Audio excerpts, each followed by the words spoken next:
Okay, so those online tuning in can also hear us. We're ready to start with Critical as Existential, the EU CSA regulation and the future of internet. Ela Jakubowska from EDRI is going to introduce the session and her speakers, and we're very much looking forward to hearing about this topic.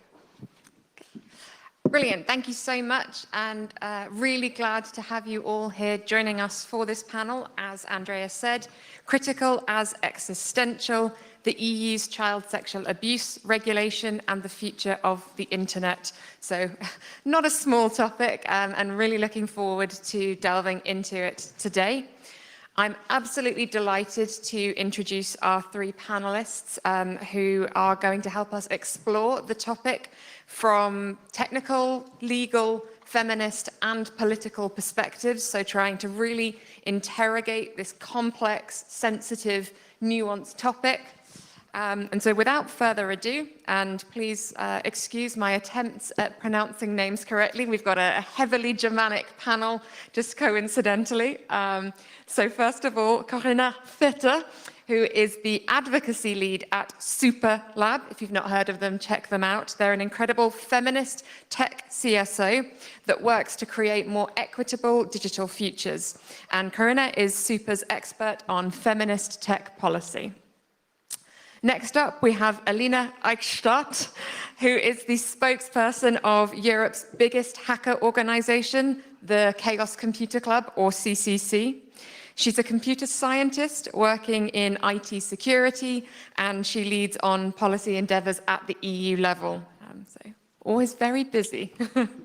And last but by no means least, I'd like to introduce MEP Dr. Patrick Breyer, who is the lead MEP on the CSA regulation for the Greens group, as well as a former judge and a civil rights activist, and an extremely litigious person, for which we are very grateful.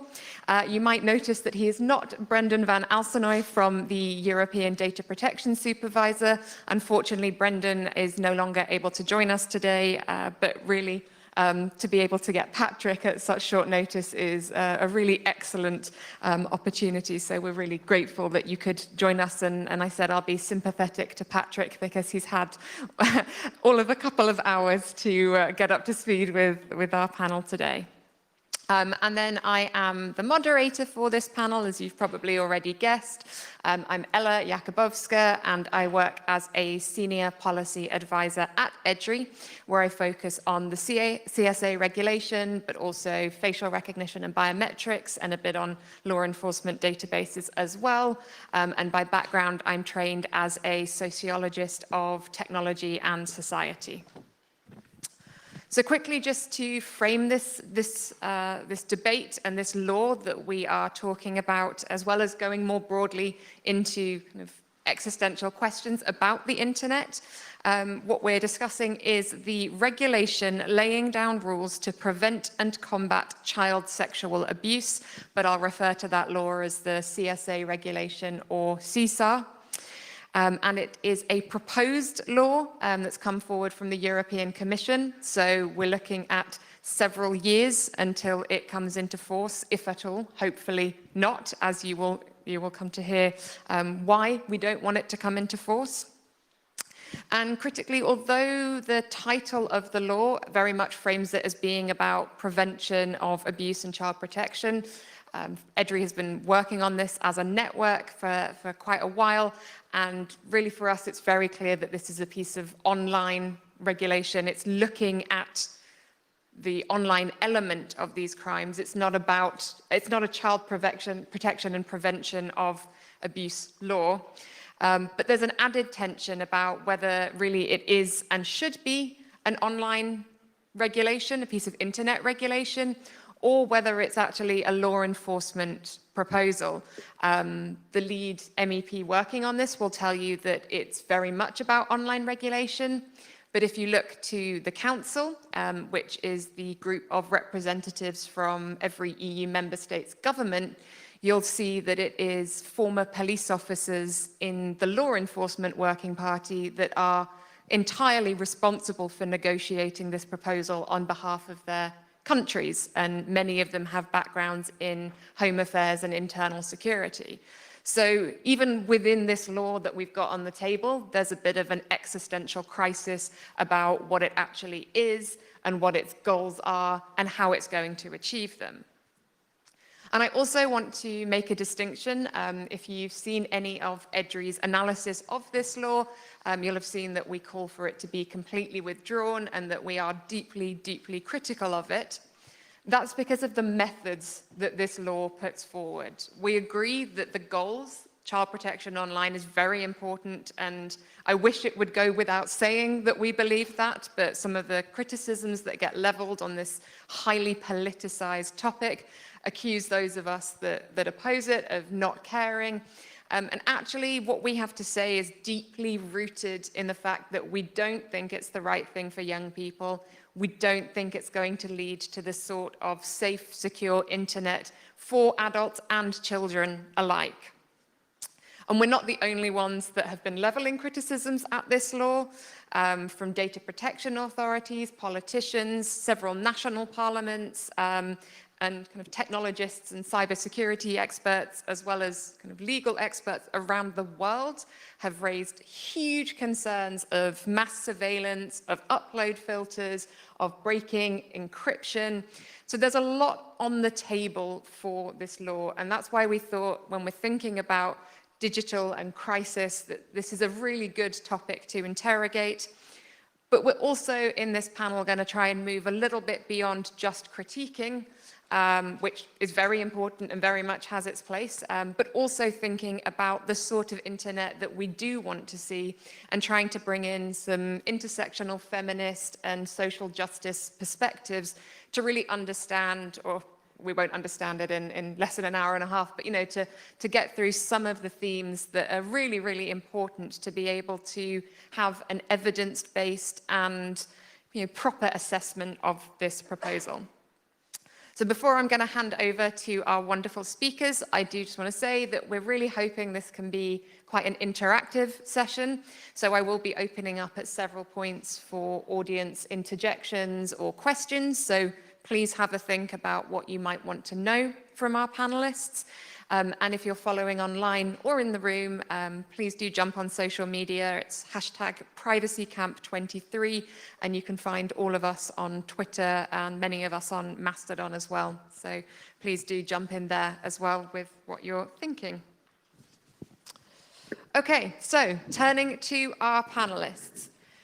I want to start off by thinking broadly. We're here around the theme of critical and digital.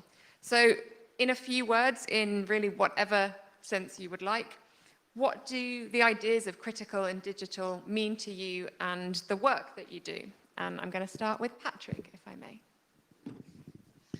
Critical thinking is really the basis of our work in the Pirate Party, and one of the reasons why the party has been founded, to bring critical thinking to politics.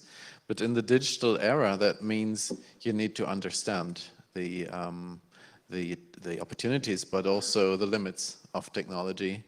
That is already very difficult for many to understand, because digital is a kind of hype topic in the political sphere. Everyone loves digital, everyone loves AI, and we need to become world leaders, and we need to use all opportunities and be better than everyone else.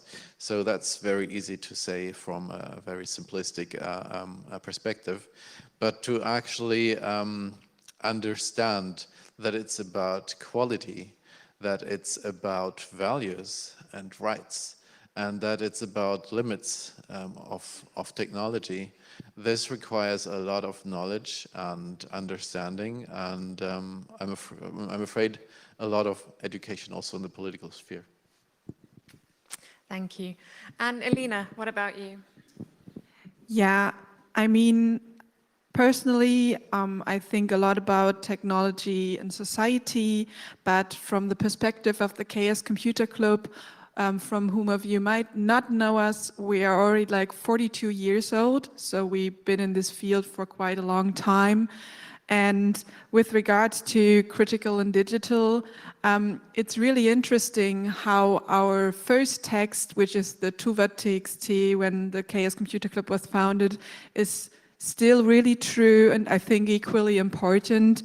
And this mission and self-perception is deeply imprinted in our work, with the belief that computers can and should be used to do good and to help people, but at the same time to free information, mistrust authorities, and also support decentralized systems, and use public data, but also protect private data, which I think is crucial, especially in those times of crisis we have, so secure information, but not at least also the whole thing we like to use in our community is be excellent to each other, and this comes with education and how to behave in the digital community and also to moderate this community, and I think this is a really crucial term in this matter.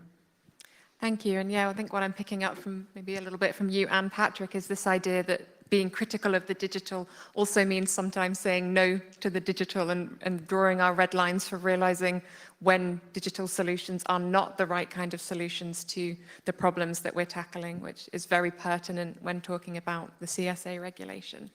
And then last but not least, Karina, what about you and your work at Superlab?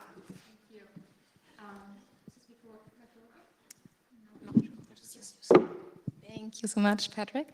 So I personally do come from a social policy background, and in that field, digital policy is often seen as a very separate issue, a technical one, maybe an economic one, but not a societal one. And I think all of us here do agree that that's a wrong take, because tech policy is social policy. I mean, as we see with the CSA regulation, often it's an extension of already existing societal issues, and it's aggravated by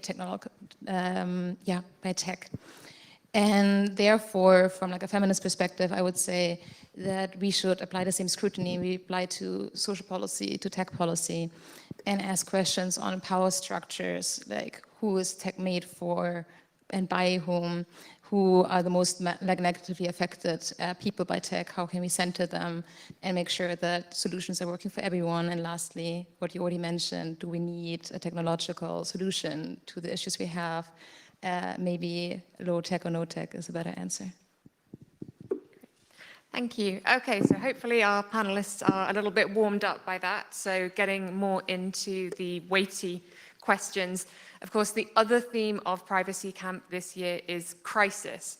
And for EDRI, we have been very clear that the CSA regulation could be a crisis for the internet as we know it. So I want to ask each of our panelists in turn to think about some of the elements within this legislation, this CSA regulation, that they see as being a potential crisis and what the implications of that might be. So Alina, if I could turn to you first.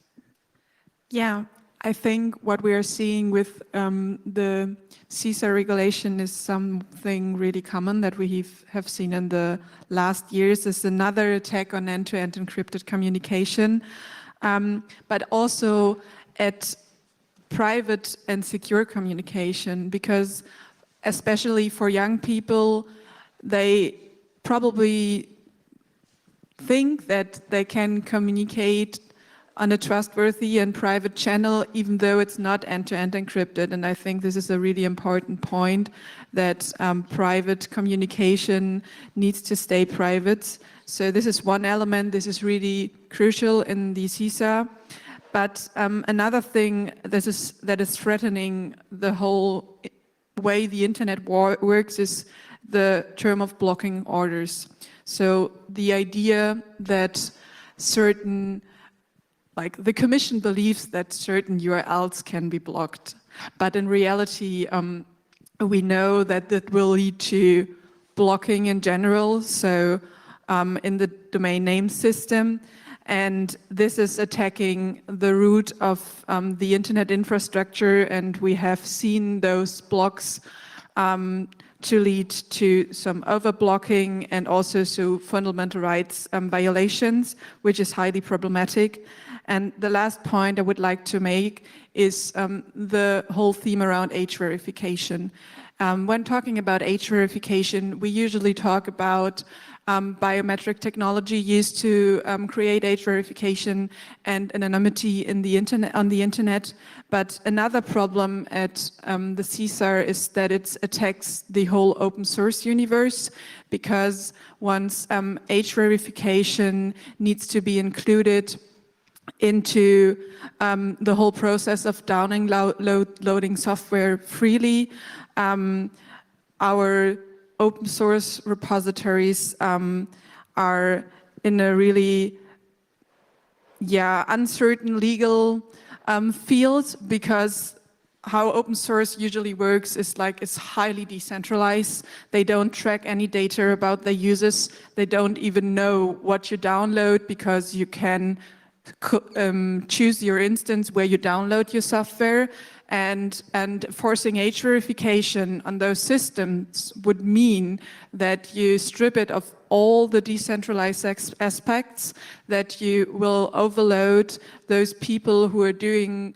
development of open source software on a volunteer basis, with the issues of risk assessing their software, reassessing their software, and also building in a lot of tracking into all the open source universe, which would be, destroying the whole idea we have there. So this is a point that attacks the root, and also we all have to remember that a lot of parts of the internet are based on open source infrastructure, so this is highly critical to them. Okay, so what I'm hearing is that for people, the community that believes in an open internet, in a space of, of free expression and respect for privacy and a secure infrastructure, there's a lot in this proposal that seems, to put it mildly, technically infeasible. You mentioned encryption, and I know that's been one of the big things we hear a lot about in relation to this law. A lot from the technology community criticize and are really deeply concerned about the potential impacts on encryption, but also some people kind of dismiss that and say, no, there's no risk to encryption. Could you maybe, having the benefit of your amazing technical expertise, just give us a bit more of an insight into what the risk is to encryption and why that matters? Thank you. That's a really good question, actually. So there's this belief, especially from a lawmaker's perspective, often that we can undermine encrypted communication in a secure way. And this is a really, really wrong perception, and that will never be possible. Let me explain why. So the whole idea of end-to-end encrypted communication is that the two parties, for example, if I'm sending a message to Ella, we are in total control of who will read this message. In this case, just Ella and me. And the end-to-end encryption makes sure that it's only readable to both parties of the communication. And what was brought to the table when we discussed the CSA regulation is so-called client-side scanning. And the idea of client-side scanning is that the content is being screened before it is encrypted. So some people would argument it's not breaking encryption, but I would always like to state that encryption, and especially end-to-end encryption, is a rather binary thing. So either you have it or you don't. And no matter at which spot you poke into the encryption or end-to-end encrypted process, you strip away the whole idea of trustworthy communication in this case. So the whole narrative we see with the CSA regulation is really, really dangerous and endangers trustworthy communication for everyone. Brilliant, thank you. Okay, Corinna, what about you? What are some of the elements of crisis that you see potentially coming out of this law? Yeah, we at Super really see the topic of content moderation to be a big issue of the CSA regulation as well. Because in the regulation, the idea of how the abuse material is going to be found is tech neutral. So the idea is that some non-existent algorithm will detect CSAM and pass it on to some non-existing EU institution. But what we've learned from our current work with content moderators is that the tech employed already by companies like Meta, for example, is not good enough yet. So in practice, content moderation of all of this material will be done by people. And what content moderators have already told us is that in 9 out of 10 cases, like things that are automatically flagged by algorithms it's just bad content. It's not really, there's nothing in there that is actually harmful. So they have insights into really private conversations, intimate pictures. With the CSA regulation, most likely this will include nudes, for example, or even naked children playing at the beach, like very just family vacation pictures, or sexting, like all of these very private things that you don't want some content moderator like read from you or see from you. And secondly, those content moderators already have really terrible working conditions. So it's also like a very big, like offline, like social policy, labor market issue. They have very little to no training. There's a huge psychological impact of the work that they do because they spend 8 hours a day, often without breaks, watching really terrible material, having very little psychological support. Often they're badly unionized or don't have any union support. There's also from those companies, movements to stop them from unionizing. And the thing is, this will just be aggravated by the CSA regulation because then those companies will need more of those content moderators that will have to see even worse content. And there's not really a plan for like this human issue that we have then as well. And do we want to force more people that are not trained, that didn't sign up for this, like people in the police force that work on specialized teams to review all of this content? So that's a huge question we should ask ourselves as well.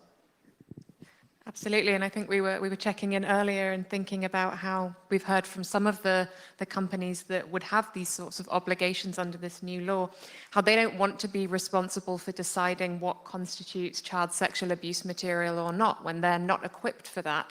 And you know, what you're going to see as a result of that is an reporting, sending huge volumes of material because we know these technologies are deeply flawed, sending to the EU Centre and onto law enforcement for review. And maybe to give one kind of quite chilling example, I think, that's come up in the work that we've been doing as the EDRI network. I realized at the beginning I forgot to give our little blurb about who we are, but we're a network of, I think, around 47 digital human rights groups working on a really wide range of digital rights topics. And some of our partners in Ireland, the Digital Rights Ireland and ICCL, Irish Council for Civil Liberties, have done an investigation and actually revealed that a huge number of the reports in the last few years that made it to the Irish police were confirmed to be completely innocent people. There were hundreds and hundreds of examples of adults consensually sharing intimate images with their partners, for example, a lot of people whose kids were playing on a beach or in the bath. And even once those images had been confirmed to be completely innocent, what they discovered was happening is that the police were retaining a lot of really personal data on these people who had been cleared and holding onto it, this really sensitive information, in a way that suggested that these people were linked to this really severe, serious crime of child sexual abuse. And stories are starting to come out of the harms of when people are falsely accused. We're starting to hear some really awful ways in which people's lives can be absolutely destroyed. So, you know, it might seem like a bit of, technical, a technical issue, but it's really deeply, deeply human and profound in how it can impact people's lives. So, Patrick, there's still, I think, a lot of crisis elements in this proposal that you could choose from to talk about. So maybe you could share some of your insights about how you see it being a crisis. Yes, my take on why this chat control proposal is a crisis for digital fundamental rights is because it creates a totally new and unprecedented level of mass surveillance on private communications. What they've been doing so far is basically applying mass surveillance to transnational communications, and they've been for the purpose of national security. And what they're proposing now is to screen the content of all personal communications for anybody, including their own citizens, and not for the purpose of national security, but for fighting crime, serious crime for sure. But this is the so-called mandatory detection orders. So to oblige providers of personal communication services to use algorithms to automatically look for conspicuous content in private communications, and then mostly automatically disclose these communications to an EU agency and possibly law enforcement. This is unprecedented. It doesn't exist anywhere in the world. I think the system most similar to it is what they have in China, where all chat services are constantly scanning for terms that might be critical of the regime or its leaders. So this is what we hear about China, that they use this kind of system on their own closed internet or on WeChat. This is a kind of methods that is unheard of in the free world so far. For one thing, because it creates a precedent.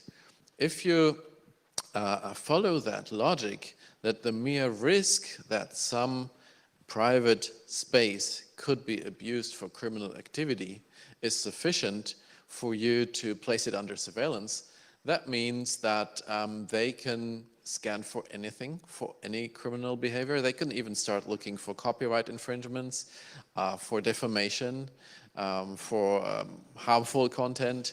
They could next move to search your personal devices, not only what's being communicated, but also what's in your devices themselves. They could move on to scan letters. This is like the post office opening all letters and screening them, right? They could move on to installing equipment in your apartments, because of course apartments are also private spaces that are being accused occasionally, and that's why they keep telling us, you know, this chat control. If it helps only one child, it's worth it. But if you think about it, and that's the first impetus that one has, of course, if this is about protecting children, and that's why it's so clever but also treacherous to choose this opening door, to open up for this method, to choose child protection, because this is what will most likely prompt people to agree to it. But if you think about it, it is nationalist and authoritarian parties that call for the reintroduction of death penalty for child sexual offenders. They call for torture on this basis to save children. We've had a debate in Germany about that a few years ago. So if you're willing to do so much for every bit of what might be an additional protection, you are basically waiving fundamental rights and the idea of trust and of a society that relies on the principle of trusting each other rather than general distrust and mass surveillance. And so that's why it opens a door and erodes and results in the collapse of the very concept of fundamental rights if you allow that logic to take place. So in my opinion, of course it's possible that by randomly searching any private spaces, you will find some crimes, for sure. So if you randomly raid any apartments, you'll occasionally find a crime, that's for sure. But to my conviction, this does not justify the occasional random detection of a crime, does not justify giving up the concept of private spaces, because it is so much more beneficial to our society than what we could gain by those occasional investigative successes.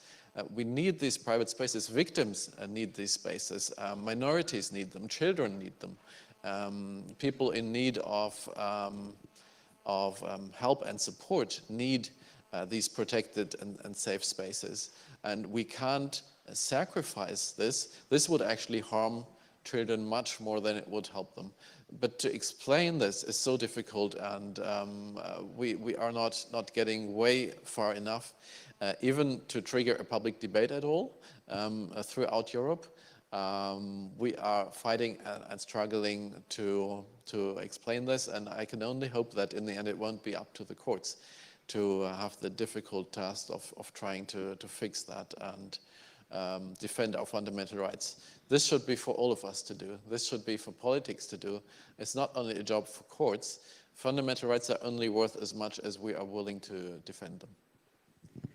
Yeah, that's a very sobering thought. Thank you, Patrick. And maybe just to build a little bit on that, we have spoken with quite a few parents and children's rights experts about this idea of how, under this proposal, young people's sexual self-expression could be really harmed.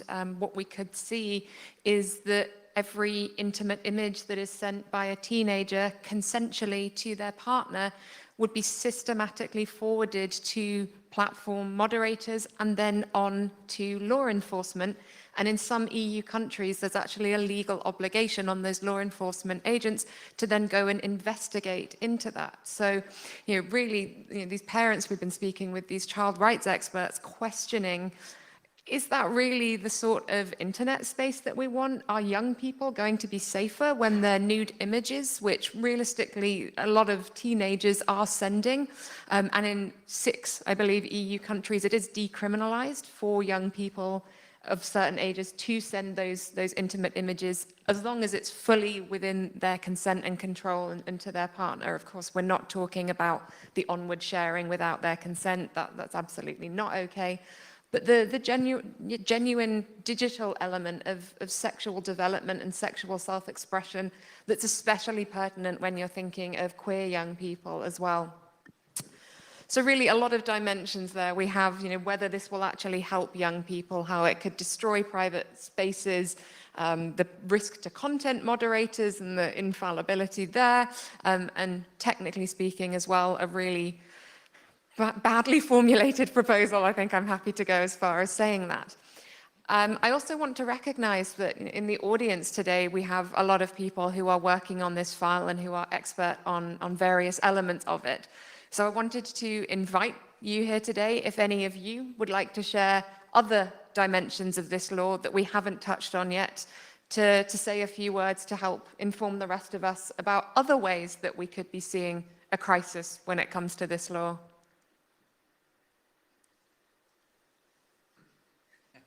Yeah, fantastic. Okay, I'll bring you my mic. And you're very welcome to introduce yourself if you'd like to, but no obligation. Thank you. Hello, everyone. My name is Yiğit, and I am from the European Sex Workers' Rights Alliance. We are an organization operating in Europe and Central Asia, trying to defend sex workers' rights from different perspectives. And one of the concerning regulation at the moment proposed for us as well, this CSA regulation. And from sex workers' perspective, we are really worried because the privacy in a sex worker's life, it's kind of act as a barrier, protective barrier from criminalization and sex work stigma. Sex workers are already coming to contact with police constantly, which is one of the main perpetrator of violence against sex workers. And sex work is criminalized in many countries in several ways. And sex workers are mothers, they have kids to look after, and they are often migrants, and they are in danger of deportation. So there are lots of things that make sex workers vulnerable to privacy violations. It can really hurt them significantly. And we are really worried about this, proposal, because it's at the moment in Europe, lots of sex work is kind of happening through internet. So sex workers are having lots of chats with their clients. That's just how they find, clients, and how they communicate and how they explain their services.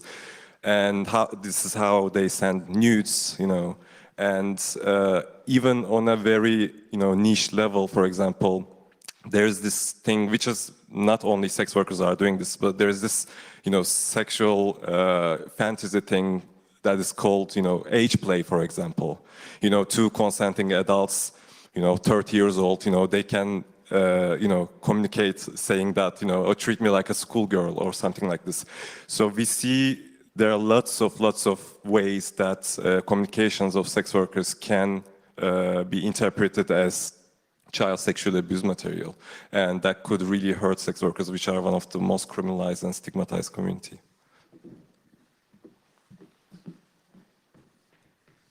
Thank you so much for sharing that. And absolutely, we know that these systems are not going to have the context, the nuance to be able to understand the difference between that legitimate free expression and what's actually a crime. I saw one other hand. Yeah, thank you. Hi, I'm Daniel Lufer from Access Now. So I'm not following this proposal itself, but what I find really interesting is a general movement within mass surveillance towards edge processing as a sort of a way to dodge the criticisms that we've built up. So in this case of client-side scanning, we're saying, okay, processing is happening on device, and that's being used as a way to say, but it's not mass surveillance, because only the things that are being flagged will then be, seen by people. We see exactly the same thing in facial recognition, biometric surveillance, where there's a move to say, okay, we've got now these cameras that actually do the processing on edge. So, the watch list is contained on the camera. No one sees it. Don't worry, your data will be deleted if there's no match. And I think it's like a very worrying, we see that the industry is very agile against our criticisms, that we focus on specific things and then they move to this. And that's like a deeply troubling movement. So I wonder if you have any thoughts on how the narrative that we present against all these different types of surveillance can push back against this move to edge processing, client-side scanning. And just also, obviously very legitimate concerns were raised about human moderators being involved in the process here, but I'm very, very worried about the technical, the automated scanning, because this is just really something that I think machine learning cannot do. And we're talking about machine learning systems, and I think that's very difficult to communicate, because people say AI, and it's like, oh yeah, AI can do everything. I can talk to ChatGPT and ask it all these questions. But it's very, you look at a machine learning system, it cannot distinguish these types of things. And, how do we communicate these very technical issues in a way that, raises the alarm as it should? Yeah, maybe because you picked up the point of machine learning, and I think we should draw a little picture of what the Commission thinks machine learning could do, and what the reality is. So this whole regulation talks about the detection of both known as well as unknown content of child sexual abuse, but also about grooming, which means adults talking to children, grooming them into some sexual practices, sending picture, etc. And when we look at technology, at the moment, the false positives are enormous, and it is really easy to say, yeah, it will take time and then we will have the technology. But the reality is really different, because you always need some kind of context to really detect what is going on. And especially in the cases of grooming, where we have natural language processing, yes, they can detect something, but they won't detect the context of the conversation, and you always need to know at least how old both of the parties communicating with each other are. So this is a problem, and on the other hand, with machine learning and AI, we always have the problem of discrimination. So we have seen a lot of cases where already discriminated groups are being detected because the data sets, the machine learning is trained on are biased and not set up properly. So there's like a whole line of problems leading to more discrimination of certain groups when we talk about all the machine learning solution, and they won't solve this problem for us. Yes, if I can comment also, because the argument that you named, basically you have nothing to hide unless there is a match, you don't need to worry. That's of course something we hear in politics all the time. And their argument basically goes, you'll only be flagged if there is a match, and if ever there is a false positive, then there will be somebody in the authority and they will just discard it and nothing will happen to you. And so how do you explain to people how much more this is? This mechanism. First of all, the whole fact of having this in place has a chilling effect on all private communications, because you don't know how exactly your device, this function works. You will not know whether some content is being disclosed. There is no notification about it. You don't know what's in the hash database. You don't have access to the algorithms. It's a business secret how they work. So it has a massive chilling effect even before anyone has even sent a message. Some people may no longer use these services because they don't consider them safe any longer, and that's really harmful for society. But in order to explain that to the more conservative colleagues, I think many of the arguments that we've been discussing probably don't work on them, because they're not so keen on sexual self-determination. I think what might work is, on the one hand, or what I'm trying to explain, on the one hand, to say this proposal is solutionism that really intrudes in the family, because many of the aspects that you're trying to deal with, like child grooming, is something that the family should deal with. If small children have access to the internet, there should be a certain degree of parental control. You should be dealing with it within the family or maybe with social workers, but it's not for the police to criminalize certain activities. And in Germany, in fact, 50% of the investigations for possession of child sexual exploitation material targets minors. So hardly anyone knows about this, that this proposal results in the criminalization of children. So that's an angle that might work, because conservatives are very, very family-minded. And another angle that I try to use is, this is really totally ineffective. You can see on those platforms and networks that use the chat control algorithms already and have used them for years, such as Meta, such as Gmail is using it, Microsoft's systems are using them. You can see there that the number of reports are going up. So obviously, even with that mass surveillance in place, you keep having more and more material being shared on those networks. It's clearly ineffective. It doesn't work. And what would really work instead, and there are several components that are missing in the proposal, is for one thing, there is no obligation for platforms to immediately take down illegal material once they have actual knowledge of it. Commission is officially arguing that this could result to false positives and that this could result in impinging on ongoing investigations. So that's like saying if somebody has been hurt by a criminal, you need to keep them bleeding because you need to preserve evidence, right? So that's an amazing thing to say. Platforms are under no obligation to take down material. Also, law enforcement is under no obligation to report known URLs for removal by the hosters. And we know, and Europol is saying that the way that the professional criminals, the people who create this material, who abuse children, are operating is normally they upload encrypted archives. And so for the encrypted archives, no scanner will work because you can't find hashes in encrypted material. And they will also not find the links pointing to those encrypted archives.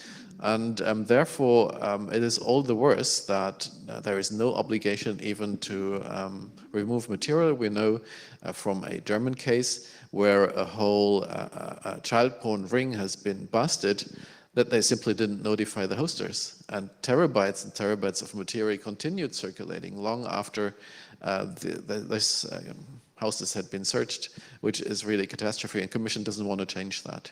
They're not addressing the situation in law enforcement, who are completely flooded with alarms and not dealing with the reports professionally. They're not dealing with prevention. so much of this child sexual abuse goes undetected and is never even known to authorities. And it would be so important to address prevention where abuse is taking place, which is mostly by a person close to the child, by caregivers, etc. Nothing about that in the proposals. And so this is what I'm trying to tell conservatives. I don't know if it works. Yeah, it's a tough one, but I think you're really hitting at the heart of it there about, when you look at the statistics and the evidence of this problem and of the solutions that are going to be the most effective and that are proven already, this proposal is not responding to that. You speak to the child protection hotlines working in most EU countries, and they say quick removal of content from the internet is the #1 thing we can do to protect victims, whereas this proposal actually is lengthening that several times over the amount of time it takes to remove content from the internet. You mentioned about the fact that the crime is mostly perpetuated by people known to the child. I think the latest statistic is still that that's in about 80% of cases. So, of course, there is an online issue, but the real root of the problem is this deeply social problem that technology is not going to help us to be able to tackle. But moving on maybe to a little bit more positively and thinking about alternative digital futures, I want to think about how, a lot of things from history that have been seen as radical have now become pretty much taken for granted. Things around workers' rights, having weekends was a very radical thing when we first got weekends, but also around social, racial, and gender justice movements. Even the EU's data protection laws have been criticized as being too radical. But I think this idea of radicality and also mainstreaming what has seemed radical can really help us to challenge power structures and push for more transformative visions. And in the context of the CSA regulation, I think that's really, really pertinent because the World Health Organization reminds us that the crime of child sexual abuse is really deeply linked to gender inequality and the structural disempowerment of women and girls. And if you don't tackle that, no other sort of measures are really going to be able to be effective. So for our speakers, and we're going to go to Corinna first, could you tell us a little bit about what for you and for Superlab is a vision of a rights-respecting and just internet? Yeah, thanks so much, Ella. I'm going to pull back a little, I think, and go back a bit more on the meta level. And I'm very glad that our colleagues from EFSA are here and mentioned the rights of sex workers, for example, because as I said before, a feminist approach is always looking at power structures and seeing also how those power structures affect the most marginalized. So when it comes to legislation, we really have to think about how are we even approaching this? So, for example, CSA regulation, if it passes the way it's now written, or proposed at least, will have a global impact, like GDPR had. The way that we're doing legislation on the internet in the EU has global impact, even though we don't talk to the global majority. So there we also need to think about if we really want a rights-respecting internet, it's not just for us in the EU or maybe in the US, but it's for the whole world because we have this global impact. So we need to also take that into account. And I know this is really meta-level thinking, but really we need to rethink our stakeholder consultations. Who do you talk to? Who do we make policy for? Who is the most marginalized? As you said, sex workers is often the ones that are blowing the whistles when it comes to these kind of issues because they are the first that are affected by this. So thank you for your intervention here. And the second point I wanted to make is what you already mentioned, Patrick, is the point of so many people saying, oh, this doesn't concern me, I'm not doing anything illegal here, so read my private communication, I don't care. The issue is that as we now learn, as we all, I think, agree on, as you all can see, online privacy is a fundamental right, and weakening that will lead to much further mass surveillance on other topics. Talking about gender issues, for example, we are seeing the rollback of reproductive rights, for example, in Hungary and especially Poland. Do we want the Polish authorities being able to screen conversations for women taking their rights for over their own bodies? So we have to get away from the whole idea of online privacy is an individual issue that maybe very well informed and very interested nerds can do, to something that is right for everyone, that's interested for everyone, and it's not something you have to personally ensure, but that legislation that we have is actually providing that for us. So I know my answer is a bit more on the meta level, so I'm hoping for some more like concrete examples, but I would just like to really pull back and sometimes think, what kind of power structures are we supporting? I think that's vitally important. We often don't think enough about that future vision and what it is that we're working for and what that would look like. So I think Superlab has a huge role to play in helping us to move towards that. And maybe before I move on, if you had kind of one thing that you would like to see or recommend or that people could do to help us get to that more equitable vision and one that does focus on communities and power structures rather than individuals, what's that one thing that you would want to see? Ooh, that's a tough one. What I would like to see, well, that we're more future looking, that what I would like to see is get together like with like lots of different societal groups, not just CSOs, but also see on like the communal level what kind of future do we envision for each other, like for the specific thing like CSA regulation, but can also be different issues, and yeah, envision digital just futures together, and then pull back from that and see how we can like get there, what steps we can derive from that. So just have more a positive future outlook, because I feel like working in this sphere can often be very disheartening because we're just basically fighting all of these all of these very dystopian issues like mass surveillance. This is super scary for many people. So instead of just taking a look at what's negative, also like pulling back and seeing like what future do you want and how do we get there together. Thank you. And Alina, what about you? What's your vision of a future internet? You're asking all the big questions today. Yeah, I think the futures of the internet, as I would like to frame it, are a really tough question, and I think it's something that we need to rethink together on a community-based level, and talking about structural problems. I think we also have to rethink on how to involve discriminated groups.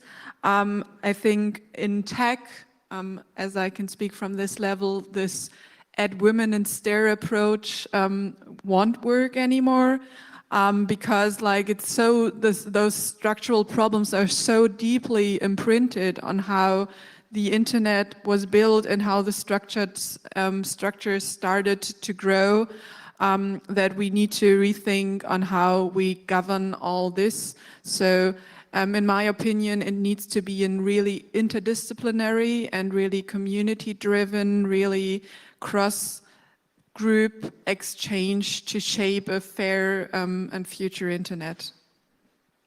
And your one thing that you would want from policymakers, from those here today, what one thing could help us move towards that? I think they should better understand how the internet works.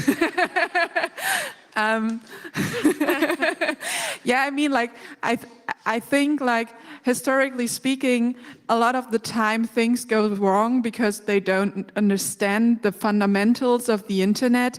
And if you don't understand the fundamentals of the internet and why we thought it would be a really great thing to have an interconnected world, then you don't know which parts you want to like take away and which parts you want to keep. And I think this is really crucial to shape something more beautiful than we now have. Yeah, because you mentioned at the beginning that the CCC Charter has been around for 40 years, and if that vision of what we actually wanted the internet to look like as communities is maybe a really powerful idea, and something that certain people who've been in charge of the drafting of this legislation maybe should have paid a little bit more attention to. Those who know my work will know exactly who I am referring to in that. And Patrick, what about you? What would be your rights-respecting vision for the internet? I'm afraid the policymakers are very much a cross-section of the society, and we want them to be in a democracy, but that means you'd have to educate everybody to improve their digital literacy. But as to my vision of a rights-respecting society, you know, before the digital age, it was self-evident that you had private spaces and family spaces, and mass surveillance was simply not possible technologically. And my mission as a digital freedom fighter has always been to preserve those private spaces and those rights in an age where it has become technologically possible to place everyone and everything under surveillance. And that's really my mission for my own child, but also for the generations to come, because if we lose these freedoms now, it is hardly possible to ever bring them back. And as to what we can specifically achieve, your second question, I think that when it comes to the current discussions on the AI Act and whether biometric mass surveillance should be banned, I think we have a certain window of opportunity of achieving something that the European Parliament might endorse that, and maybe even something might come out of the negotiations. You may have heard that even with the upcoming Olympic Games in France, where they want to install these systems that flag suspicious behavior automatically, they've stopped short of facial recognition, at least. And so I hope that we are getting somewhere, and for the first time we may have proactively implemented a provision to protect their fundamental rights. And I like that idea that you know, we often focus on the negatives and the things that we don't want, but and how hard things can be when we're fighting against enormous power structures and we're fighting against mass surveillance. But I think it's really critical to remember that we can also achieve a lot, and that these kinds of forums are one space, and that it does actually make a difference. So before I move on to opening it up to the audience, so please do have in mind questions you might want to ask the panelists or reflections that you would like to make as well. I wanted to be a bit cheeky and get a bit of information from you, Patrick. I know you've been you have been suing Facebook around this topic. I was wondering if you could maybe just give us a few words on the power of the law and of litigation to also help us in these fights. Yes, I'm actually a civil law judge by profession, and so I believe in the judiciary, and it's a very powerful system to defend a system of fundamental rights that we have created in a time of crisis, which was after the Second World War. A new order of fundamental rights has been established at national level, but also the European Convention of Human Rights, for example. And yes, that's one raison d'etre for the judiciary. And so that's why also on this topic of the CSA regulation, I am suing Meta, because whenever I use Facebook messengers, they scan my private communications without any reason and cause, and that could include even confidential communications with citizens that I have as a member of parliament. And so I have started this action in Germany, in the nice city of Kiel, where I'm from originally. And Meta has responded to that, or their lawyers have responded with over, I don't know, 60 or 70 pages. But right now we're still struggling with, can the German courts decide on this at all? And if so, which court? And so right now the matter is going to be referred from the local level court to a district court that deals with the matters that have a greater implications and greater value. They will then have to decide on can the German courts deal with it. But at least the court where the matter is currently pending says, as a preliminary idea, they think that yes, they can actually deal with what Meta is doing, because this concerns citizens in Europe. And so they have the right to contest this in European courts where they are living. And so it will take a long time, as it always will. That's why we need to stop this politically. But you have had many successful lawsuits in the past against exactly this kind of thing, so I think we remain hopeful. But we will not give up the fight either on trying to actually make sure that the EU withdraws this really dangerous legislation and replaces it with something that is actually going to be effective and actually going to protect children rather than surveilling all of us. But you know, Ella, I've been suing the German government over logging our internet use of public websites for 14 years now, and it's still pending. Okay, so not too optimistic. This is why we need to fight on every front that we have. So maybe finally for the panelists, I want to give you a space for anything that hasn't been said yet from your perspective, if you would like to, and then we'll turn to the audience, so no pressure. Yeah, I guess one point I would like to finish off with is the CSA is something that we happen to see very often in the last few years, which is solving complex social problems with a seemingly simple technical solution, which is tech solutionism as high as it gets. And also this really weird belief that those big tech companies that we are hardly being able to regulate can solve such a problem in a fair and rights respecting way is for me like the weirdest thing that one could pursue. So I think this is something that we will see more and more, and that we really need to fight and to explain that we can't solve complex social problems purely from a technological point of view, that we need to work, as I said before, interdisciplinary and address the root cause of those problems, because otherwise we will end up with mass surveillance and destroyed internet as we know it. Yeah, and from my perspective, this whole framing of protect our children that's often used to also try to divide civil society space as well, or from a feminist perspective in like also feminist groups. We can see this with the debates on sex work and porn in the 80s in the US that kind of came over to Europe as well.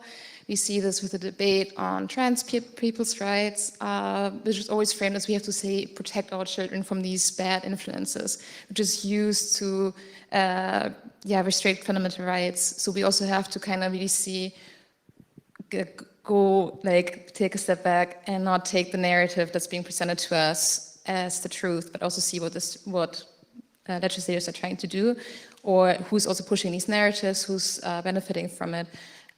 Because this protect the children narrative is just always used by also very conservative, anti-democratic actors. And I'm not saying that the Commission is anti-democratic, but I was just saying this is a narrative that's also pushed by actors that are against reproductive rights. So just to always keep that in mind. Yes, the goal to make sure that child sexual abuse material is not distributed is really important. But we can't use this topic to pull back on fundamental rights, and we have to be really vigilant to not be separated as well in the civil society sphere by these topics. A very good reminder to be critical of these narratives. So now opening it back up to the audience, we'd love to hear if you have questions for a particular panelist as well. Please do specify who you would like to hear from, but also please just feel free to share your reflections or interventions into this discussion. Okay, we've got one question.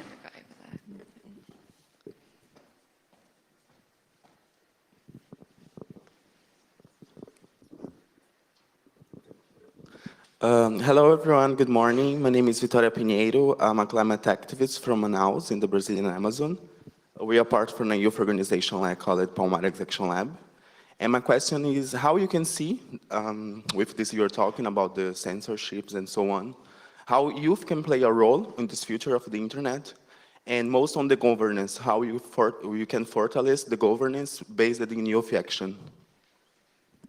Should we have the second question as well, and then panelists can answer?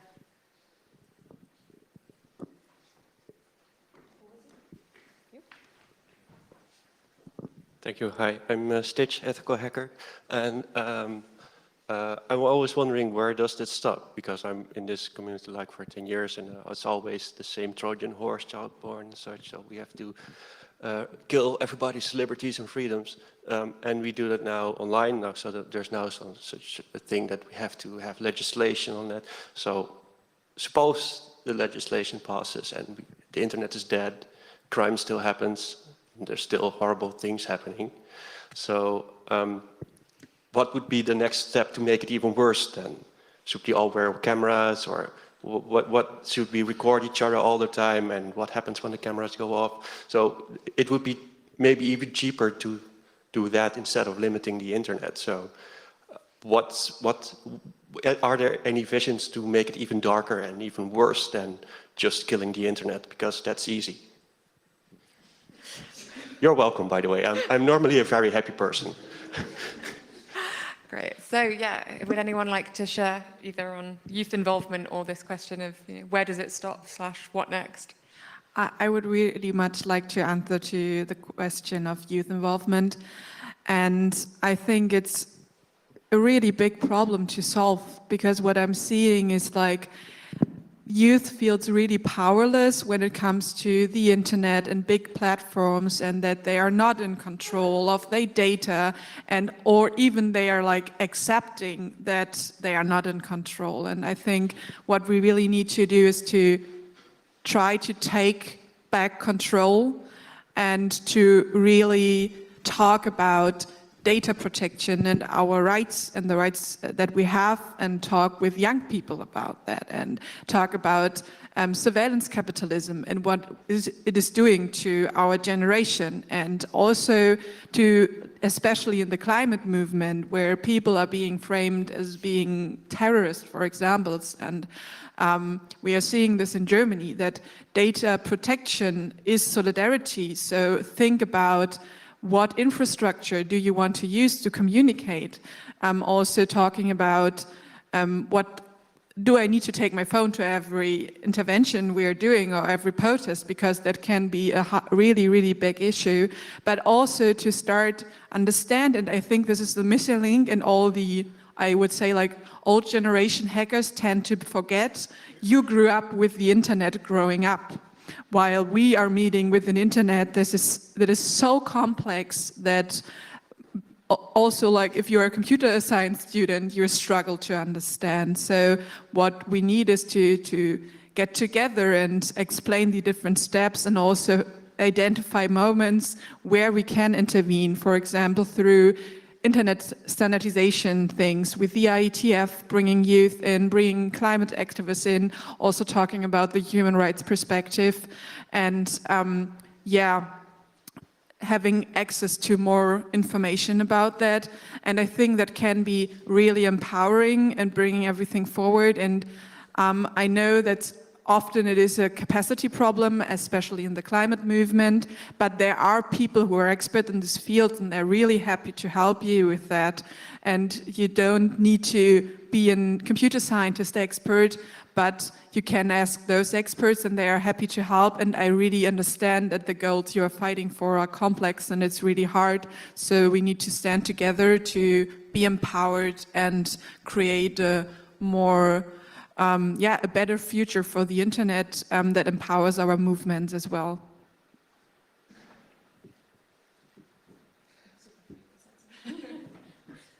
So then I'll take your question on what will happen if this proposal passes.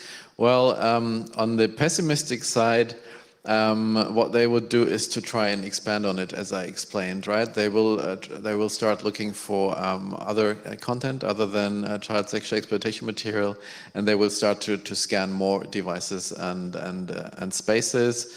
Certainly, the Five Eyes, the intelligence services, would demand that end-to-end encrypted messenger services will also use this new client-side scanning function to basically disclose the communications of their targets. So they will want encryption to be broken also for other purposes of the intelligence services.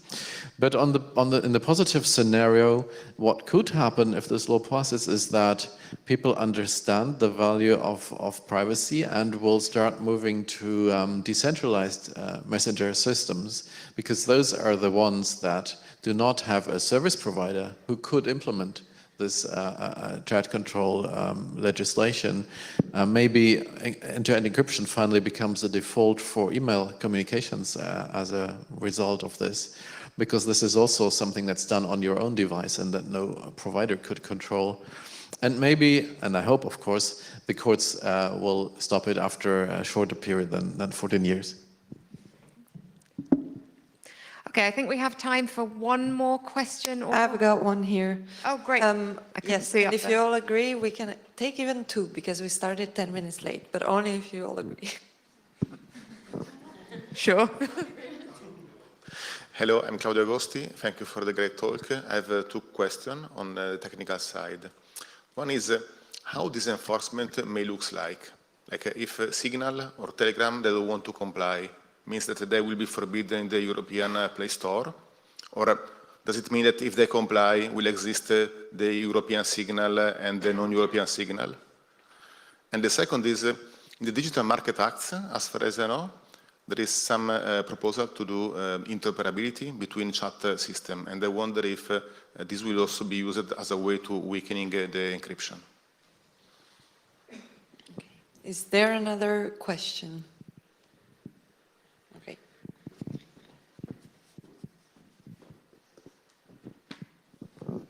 Hello, my name is Juraj Seifert. I'm from Vrije Universiteit Brussels.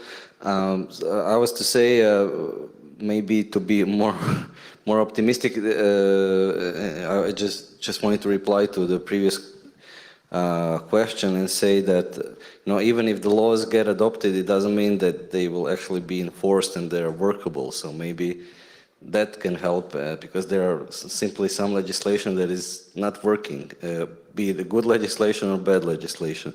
But my question is for MEP Braja. I wanted to ask you whether there is a way to reverse this sort of policy trend of outsourcing law enforcement, because I think this is not just happening in this particular discussion here, but if you look at the broader picture of the European legislation that is being adopted in this area, so like e-evidence package, before that PNR, before that data retention saga, I think there is a certain trend of outsourcing law enforcement activities to private companies. So I'm just wondering, is there a policy way to actually reverse this trend?